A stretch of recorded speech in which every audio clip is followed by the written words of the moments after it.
Lufta në lindjen e mesme po ndryshon hartën e importeve të lëndëve djegëse në Shqipëri me zhvendosje të dukshme të furnitorëve kryesor gjatë muajve mars-prill të vitit aktual.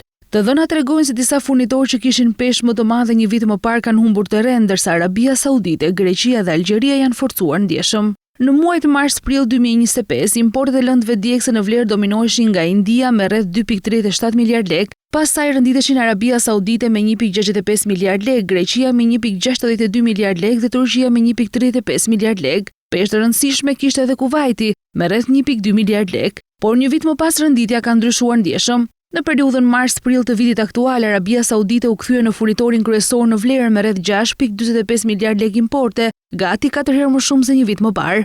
Greqia u rëndit e dyta me 2.86 miliard lek, ndërsa Algjeria arriti në 1.88 miliard lek. Turqia mbeti ndër furnitorët kryesor, por me rënje të lehtë në vlerë, nga 1.35 miliard lek në 1.29 miliard lek. Ndryshimi më i fortë vjet re te India, e cila nga furnitori kryesor i vitit kaluar ra në vetëm 215 milion lek importe në mars-prill 2026, me një tkurje prej rreth 91%. Edhe Kuvaiti dhe Izraeli dolën nga lista e furnitorëve për këtë periudhë, pasi importet nga këto vende ranë në zero. Ndryshimet nuk shfaqen vetëm në vlerë, por edhe në peshë. Arabia Saudite rriti volumin e importeve nga 26.7 milion kilogram në 58.4 milion kilogram, ndërsa Greqia nga 13.7 milion kilogram në 32.1 milion kilogram. Algjeria po ashtu u rrit nga 15.6 milion kilogram në 25.8 milion kilogram. Në të kundërt, India ra nga 36.4 milion kilogram në vetëm 2.1 milion kilogram. Të dhënat tregojnë se Shqipëria ka zhvendosur ndjeshëm burimet e furnizimit me lëndë djegëse gjatë muajve të tensioneve në lindjen e mesme. Furnitorë si Arabia Saudite, Greqia dhe Algjeria kanë fituar më shumë peshë,